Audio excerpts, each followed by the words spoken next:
Bismillahirrahmanirrahim. Alhamdulillahilladzi amarana bil khawfi war raja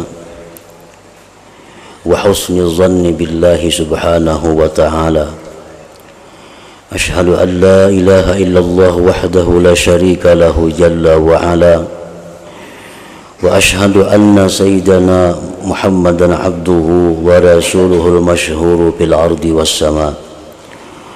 Allahumma salli wa sallim wa barik ala sayyidina wa maulana Muhammadin al-murtaja wa ala alihi wa sahbihi wa dhurriyyatihi wa man ihtada, amma ba'du.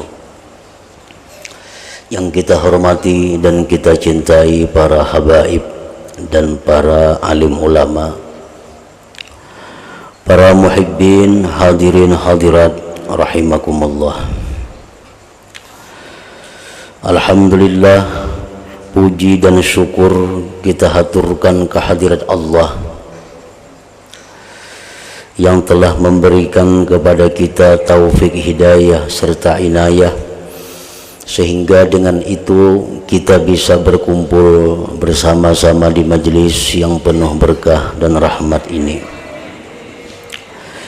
Salawat dan salam kita haturkan kepada junjungan kita Nabi besar Muhammad sallallahu alaihi wasallam dan kepada seluruh keluarga, para sahabat, zuriat dan pengikut beliau. Para muhibbin rahimakumullah, at-targhibu bil khawf war raja wa ihsanil dhanni billahi ta'ala. Ini bab menggemarkan tentang takut dan harap dan berbaik sangka dengan Allah subhanahu wa ta'ala. Para muhibbin rahimakumullah, takut kepada Allah merupakan salah satu kewajiban bagi setiap orang-orang yang beriman. Artinya takut kepada Allah itu mesti ada di dalam diri kita.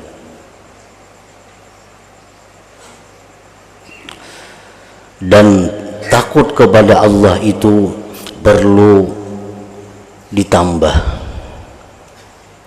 sehingga sampai kepada satu batas di mana takut kepada Allah itu menjauhkan kita, menghentikan kita daripada berbuat kemaksiatan kepada Allah subhanahu wa ta'ala. Setiap orang yang beriman itu pasti ada takut, karena itu merupakan sesuatu yang dititipkan Allah di dalam hati mereka. Namun takut kepada Allah yang ada di dalam hati itu apabila tidak kita pelihara, tidak kita pupuk, tidak kita siram, maka takut kepada Allah itu akan hilang dari diri kita. Selama takut kepada Allah itu masih belum sampai kepada satu batas yang mendinding kita daripada maksiat, maka takut kepada Allah itu wajib kita tambah. Dengan apa kita menambah takut kepada Allah itu? Pertama, dengan tafakkur, dengan berpikir tentang keperkasaan Allah, berpikir tentang kuasanya Allah, berpikir tentang tidak pedulinya Allah itu. Artinya, andai kata seluruh makhluk yang ada di alam semesta ini tidak menyembah Allah, maka Allah tidak peduli dan tidak mengurangi sedikit pun kebesaran Allah. Berpikir tentang sifat-sifat keperkasaan Allah, berpikir tentang sifat-sifat keagungan Allah, itu akan menambah takut kita kepada Allah. Pertama itu.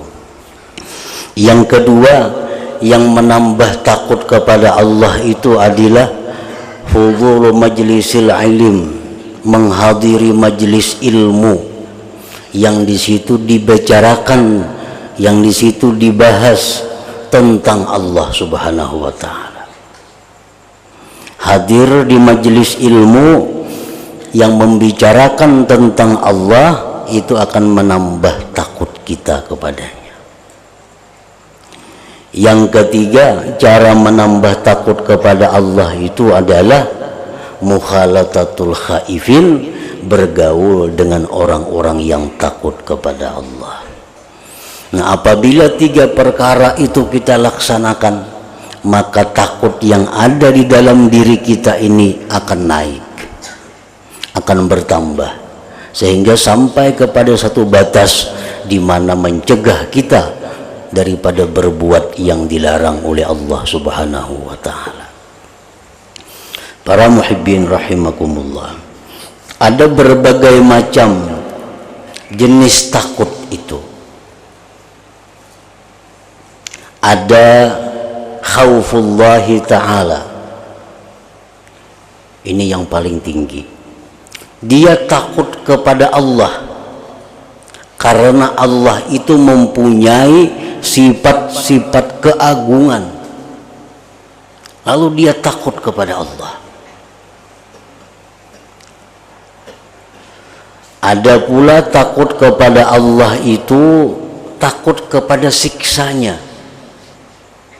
Nah, ini takutan disiksa Allah, ini takutan masuk neraka, ini takutan kalau dibenci, dimurkai oleh Allah. Nah, itu pun termasuk takut kepada Allah. Ada lagi takut kepada Allah itu bisa juga khaufu su'il khatimah. Kita ini takut kalau mati itu tidak disertai iman. Kita takut kalau mati itu kehilangan iman. Nah, ini pun termasuk jenis takut kepada Allah. Ada pula takut kepada Allah itu seperti apa yang disampaikan oleh Rasulullah sallallahu alaihi wasallam, al-mu'min baina makhafataini baina ajalin qad madha la yadri mallahu sani'un bih wa baina ajalin qad baqiya la yadri mallahu qadin bihi falyatazawwadil 'abdu min nafsihi li nafsihi wa min dunyahu li akhiratihi wa min hayatihi li mautihi ila akhir hadis. Rasulullah sallallahu alaihi wasallam bersabda, orang yang beriman itu, kata beliau, di antara dua takut. Yang pertama, takut tentang umur yang telah lalu. Kita sudah berumur 40, 30, sudah berumur 50, 60, sudah berumur 70. Kita takut terhadap umur kita yang telah lalu itu, apa yang diperbuat Allah dengannya. Jangan-jangan aku ini umur sudah 70, kada ada berisi kebaikan di sisi Allah. Jangan-jangan aku ini sudah berumur 60, dosaku lebih banyak daripada kebaikanku. Nah, jangan-jangan aku ini sudah berumur sekian puluh, lebih banyak memperbuat yang dilarang Allah. Dia takut memikirkan tentang umur yang telah dia habiskan.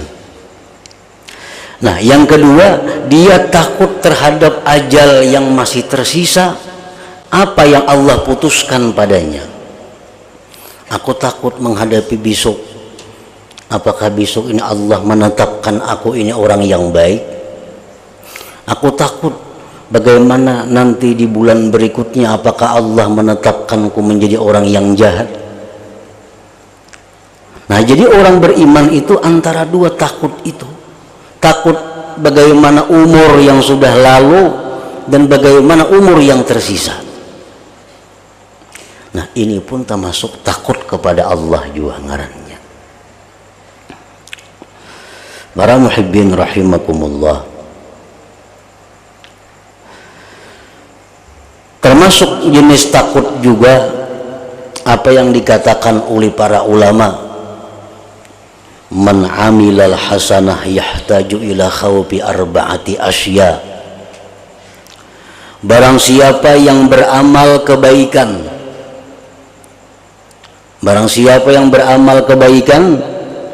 maka itu orang perlu takut 4 hal.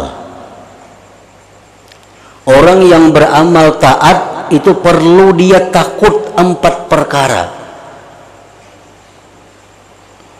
Nah, artinya orang yang beramal baik saja disuruh takut terhadap 4 hal ini. Yang pertama, khauful qabul, takut tentang penerimaan Allah. Aku ini sembahyangku diterima Tuhan juga kah nang dahulu itu? Puasa aku tuh diterima Tuhan juga kah? Haji umrahku itu diterima Tuhan juga kah? Sedekahku diterima Tuhan juga kah? Dia takut tentang penerimaan Allah itu. Nah, ini termasuk jenis takut yang dipuji. Kita kada tahu sembahyang kita nang berapa tahun itu diterima Tuhan atau kada. Zikir kita diterima Tuhan atau kada. Nah, di situ mestinya ada kita takut. Karena Allah berfirman, innama yataqabbalullah minal muttaqin. Hanya saja Allah menerima ibadah-ibadah dari orang yang takwa. Di dalam bahasa Arab istilahnya innama itu lil hasar, membatasi. Allah hanya membatasi bahwa menerima amal orang yang takwa. Orang yang tidak takwa tidak akan diterima Allah amalnya. Nah, ini membuat kita takut. Takwakah kita selama ini sehingga amal ibadah kita diterima Allah, atau kita kada takwa sehingga amal kita ditolak oleh Allah? Yang kedua, orang yang beribadah itu disuruh takut juga khaufur riya, takut riya. Nah, aku beribadah sekian puluh tahun belum tentu ikhlas. Aku sembahyang, haji, umrah, zakat, puasa, sebagainya, ampun ikhlas. Jangan-jangan riya. Nah, sedangkan Allah Subhanahu wa taala berfirman, wa ma umiru illa liya'budullaha mukhlishina lahuddin. Mereka tidak disuruh melainkan agar beribadah kepada Allah ikhlas. Nah, kita takut juga nih. Ikhlas juga kan yang dahulu-dahulu itu bersedekah, ikhlas juga kan? Jangan-jangan riya. Nah, takut. Yang ketiga, khauful hifzi, takut pemeliharaan. Takut pemeliharaan.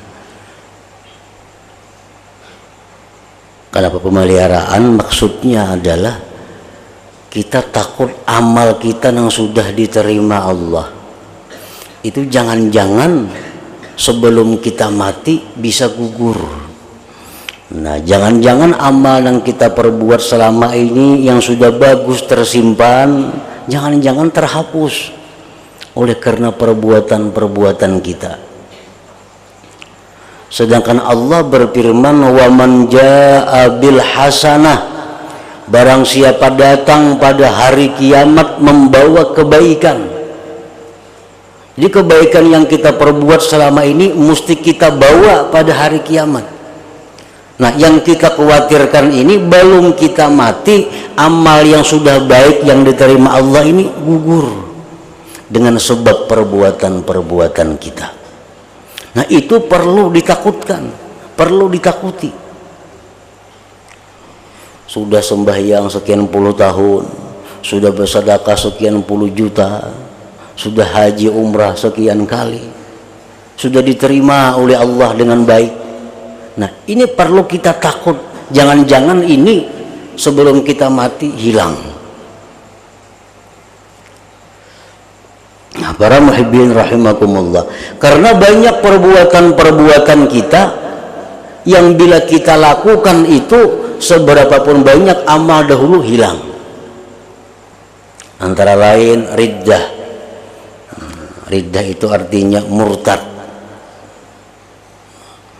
Pokoknya orang ini amal ibadah kebaikan apa aja sudah digawinya dan diterima oleh Allah karena dia takwa, karena dia mencukupi syarat rukun dan adabnya, sehingga amalnya diterima oleh Allah, disimpan dalam perbendaharaan Allah. Nah, belum kita mati, kenapa orang ini murtad? Nah, dengan murtad itu seluruh amalnya menjadi gugur. Nah, ini pertama yang kita takutkan, murtad ini. Artinya kita kehilangan agama kita.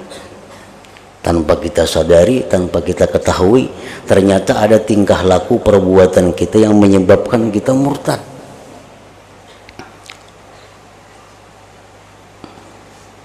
Sebab banyak perkataan kita kada sadar, kita mengulu-ulu hukum Allah, kita merimihkan hukum Allah, kita merimihkan janji dan ancaman Allah, itu mengakibatkan murtad.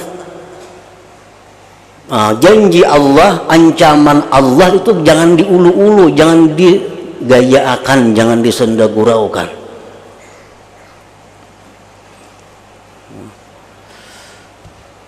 Karena bila kita memperinting janji Allah, memperinting ancaman Allah, itu sudah riddah, sudah murtad.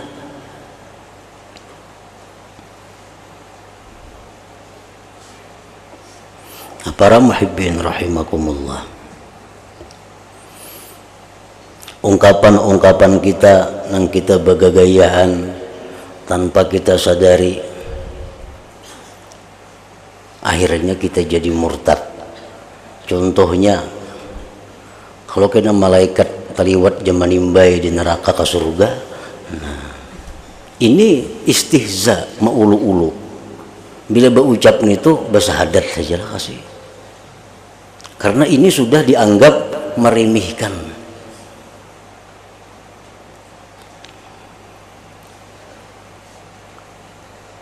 Jadi banyak perbuatan-perbuatan kita, tingkah laku kita, ucapan kita yang bisa mengakibatkan kita menjadi murtad itu. Maka bila kita ini murtad, haji kita, umrah kita, sedekah kita, semuaan jadi hangus. Kita berislam mulai nol pulang itu. Mulai bahasa pulang. Nah, itu yang pertama kita khawatirkan daripada peliharaan amal tadi adalah riddah tadi. Yang kedua yang bisa membahayakan amal yang sudah bagus itu adalah riya. Diriyakan. Kita ini beramal sudah bagus, ikhlas, diterima Allah. Sudah 10-20 tahun sudah bersimpan di perbendaharaan Allah. Sekalinya satu saat diriyaakannya, diagakakannya. Aku dulu pernah ini beribadah, sambil dengan sombong, dengan keagakannya. Nah, ini menghancurkan ibadah yang sudah baik tersimpan itu. Nah, itu yang perlu kita takuti juga. Apalagi yang membuat amal kita itu menjadi gugur, disesali. Disesali. Dulu bagus, sudah beramal baik, diterima oleh Allah. Tapi 20 tahun kemudian menyesal. Menyesal benar, aku naik haji kan war kabunna dahulu. Nah, menyesal naik haji. Udah 20 tahun sudah naik haji, diterima Tuhan sudah hajinya. Wah, ini miskin. Dulu aku sugih naik haji, menyesal bener, jangan nukar kabun, ada aja hasilnya sampai wah ini. Nah, jadi ini orang nang digawinya dahulu itu menjadi ihbat, menjadi gugur, digugurkan.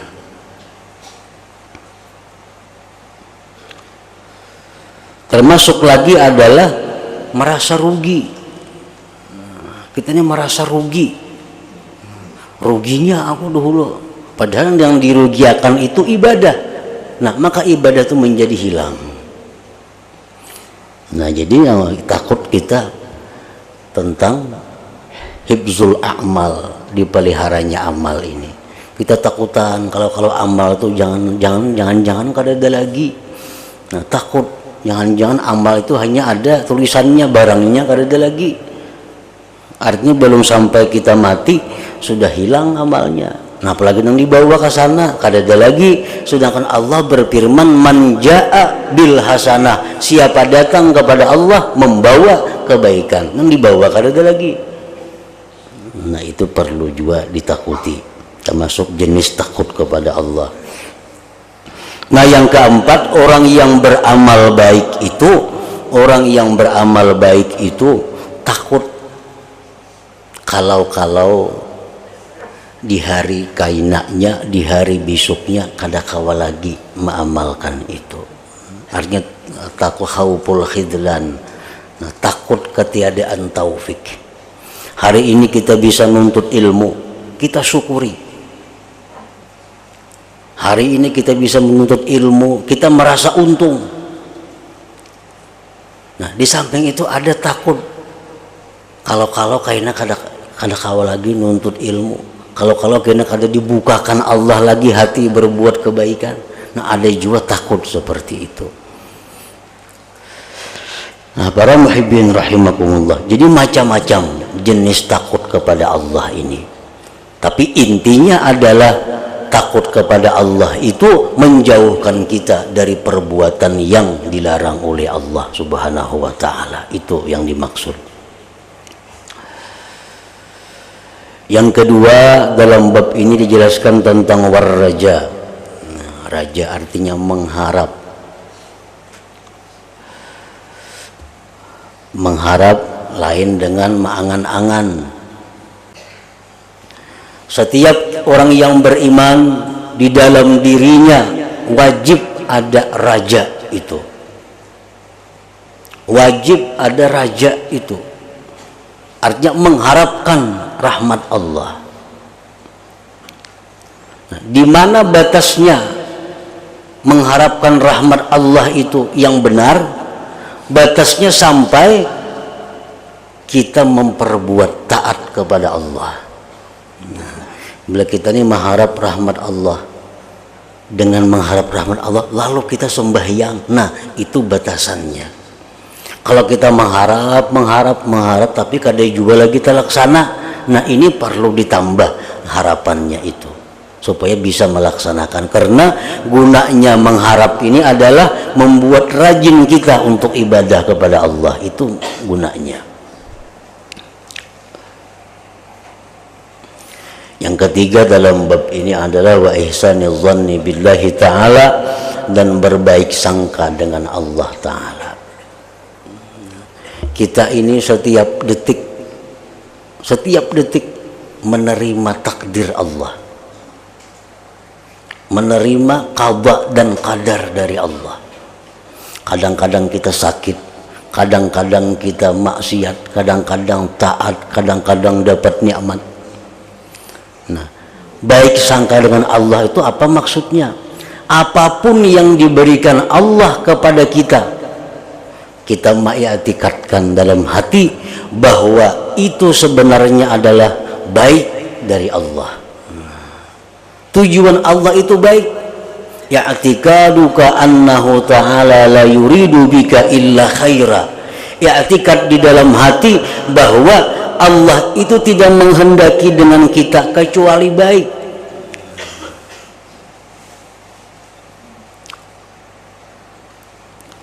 Diberi Tuhan hari ini nikmat, kita berbaik sangka kepada Allah. Ini Allah menghendaki aku baik, supaya dengan nikmat ini aku bersyukur, supaya dengan nikmat ini aku gunakan untuk taat kepada Allah. Nah, ini Allah memberikan kita bala, musibah. I'tikad kita kayak apa? Ini Tuhan bakal hendak baik lawan aku, supaya aku dengan bala ini aku jadi sabar. Dengan bala ini aku sadar. Nah, itu artinya apa? Berbaik sangka kepada Allah.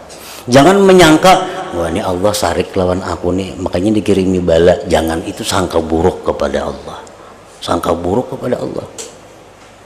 Ya, bala beruntun nah kelakuan kupang nakal bener, jadi Tuhan sarik. Nah itu buruk sangka lawan Tuhan, jangan. Bala yang diberikan Allah kepada kita itu maksud Allah baik, agar kita sadar, agar kita sabar menghadapi itu. Nah, diberikan Allah kita kemampuan beribadah, itu pun kita di dalam hati husnuzan dengan Allah. Ini Allah nah sudah memberikan aku kelapangan, kawa beribadah, kawa ini, kawa itu. Ini maksud Tuhan agar aku ini selalu dekat dengannya. Nah, karena Tuhan senang kepadaku. Nah itu berbaik sangka kepada Allah. Diberikannya maksiat, hari ini kita dapat maksiat, jangan berburuk sangka kepada Allah, berbaik sangkalah kepada Allah. Berbaik sangka macam apa? Oh aku hari ini maksiat, ini Allah menghendaki agar aku ini segera tobat. Nah, agar aku ini segera kembali kepada Allah. Karena bila aku tobat kepada Allah, dosa-dosa yang aku lakukan itu berubah jadi pahala. Nah, jadi Tuhan hendak membanyakin pahalaku dengan perbuatan maksiat ini. Nah, jadi semua yang diberikan Tuhan kepada kita, kita hadapi dengan husnuzan billah, dengan berbaik sangka kepada Allah. I'tikaduka annahu ta'ala la yuridu bika illa khaira. I'tikad di dalam hati bahwa Allah tidak menghendaki dengan kita kecuali kebaikan. Banyak orang yang berbuat maksiat kepada Allah, ternyata maksiat itu yang menghantarkannya ke dalam surga. Nah Allah ini macam itu menghendaki aku supaya dengan maksiatnya aku masuk surga. Berapa banyak orang yang diberi Allah taat, ternyata taat itulah yang memasukkannya ke dalam neraka. Orang diberi Tuhan maksiat, nah imbah itunya tobat, merasa dirinya hina, merasa dirinya lemah, akhirnya mati orangnya. Nah gara-gara dosa itu akhirnya inya ke surga. Banyak orang berbuat kebaikan lalu sombong, lalu dia merasa dirinya hebat, akhirnya mati. Nah taat itu yang menyebabkan dia masuk neraka. Nah jadi husnuzan kita kepada Allah bila mana kita berbuat maksiat, oh ini Tuhan menghendaki aku dengan maksiatnya supaya aku ke surga mati. Lalu tobat, lalu merasakan diri ini hina, merasakan diri ini kada mampu juga, nah, kembali kepada Allah. Nah jadi dalam bab ini ada 3 yang dijelaskan oleh musannif. Pertama tentang takut kepada Allah, mengharapkan rahmat Allah, dan berbaik sangka dengan Allah subhanahu wa ta'ala. Qala Allah ta'ala wa iyaya farhabun. Ujar Tuhan, hanya kepadakulah kalian itu takut, hanya kepadakulah takut. Wa qala ta'ala inna batsya rabbika lasyadid. Sesungguhnya siksa Tuhan engkau itu sungguh dahsyat. Nah siksa Allah itu kada kawa dibayangkan. Wa qala ta'ala waliman khafa maqama rabbih jannatan. Bagi orang yang takut Tuhan itu mendapat 2 surga. Sebagian ahli tafsir mengatakan dia dapat 2 surga di akhirat nanti. Nah orang lain dapat sebuting surga aja, inya dapat 2 surga. Wa qala ta'ala qul ya ibadiyalladzina asrafu ala anfusihim la taqnatu min rahmatillah. Katakan wahai Rasul, wahai hamba-hambaku yang telah melampau batas atas diri mereka, wahai hamba-hambaku yang melampau batas atas diri mereka, bazina iya, minum arak iya, judi iya, membunuh iya. Katakan kepada mereka, la taqnatu min rahmatillah. Jangan putus asa dari rahmat Allah. Jangan putus asa. Innallaha yaghfiru dzunuba jami'a. Allah itu bisa mengampuni dosa seluruhnya kalau kita tobat kepadanya. Innahu huwal ghafurur rahim. Sesungguhnya Allah itu Maha Pengampun lagi Maha Penyayang. Wa qala ta'ala, dan firman Allah ta'ala, wa rahmati wasi'at kulla syai'in. Fasa'aktubuha lilladzina yattaqun wa yu'tunaz zakah. Ujar Tuhan, rahmatku itu meluasi segala sesuatu. Dikumpulkan dosa seluruh makhluk akan hancur di dalam genangan rahmat Allah, akan hilang. Ujar Tuhan, rahmatku itu meluasi tiap-tiap sesuatu, dan aku pastikan rahmat itu untuk orang-orang yang takwa dan menunaikan zakat. Jadi hendak dapat rahmat itu takwa kepada Allah. Wa an Jabirin radhiyallahu anhu qala sami'tu Rasulullah sallallahu alaihi wasallam yaqulu qabla mautihi bi thalathati ayyam. Rasulullah bersabda sebelum beliau wafat 3 hari, la yamutanna ahadukum illa wa huwa yuhsinu dhanna billahi ta'ala. Rawahu Muslim wa Ahmad wa Abu Daud wa Ibnu Majah.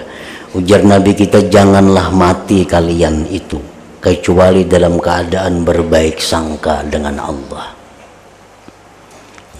Jangan mati kita kecuali dalam keadaan husnuzan dengan Allah. Orang yang sudah sakit-sakitan, sembahyang sudah kada kawal lagi, dalam keadaan darurat, sembahyang pun berabah atau berduduk, bacaan Quran mata sudah kada hawas lagi, mendengarkan pengajian talinga sudah mengguruh, samuaan kemal kebaikan melalui anggota sudah sulit. Nah, yang bisa diandalkan orang ini hanya husnuzan billah, berbaik sangka dengan Allah. Maka bila kita mati dalam keadaan berbaik sangka kepada Allah, Allah sesuai dengan apa yang kita sangka.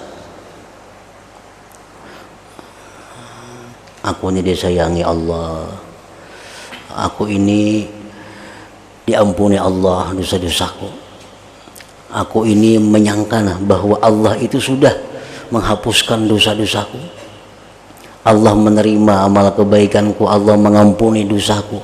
Nah, sangka terus demikian kepada Allah, sehingga kita mati dalam keadaan husnuzan dengan Allah.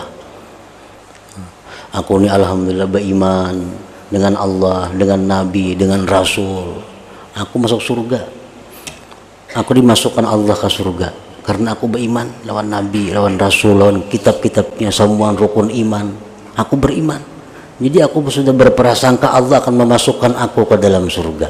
Nah, orang yang sudah dalam keadaan sakit-sakitan itu hendaknya amal yang diperbanyaknya adalah berbaik sangka kepada Allah Subhanahu wa ta'ala. Nah, kemudian at-targhib fi talqinil muhtadar ila hadratin Nabi sallallahu alaihi wasallam. Al-Fatihah. Iyyaka na'budu wa iyyaka nasta'in. Ihdinas siratal mustaqim. Siratal ladzina an'amta 'alaihim ghairil maghdubi 'alaihim. Asyhadu an la ilaha illallah wahdahu la syarika lah. Wa asyhadu anna sayyidana Muhammadan 'abduhu wa rasuluh. La ilaha illallah. Nastaghfirullah. La ilaha illallah. Nastaghfirullah. La ilaha illallah. Nastaghfirullah. La ilaha illallah. Wa natubu ilallah. La ilaha illallah. Muhammadur Rasulullah sallallahu alaihi wasallam. ويا أيها الرجل منه شفاعة صلوا عليه وسلموا تسليما. اللهم صل وسلم وبارك عليه.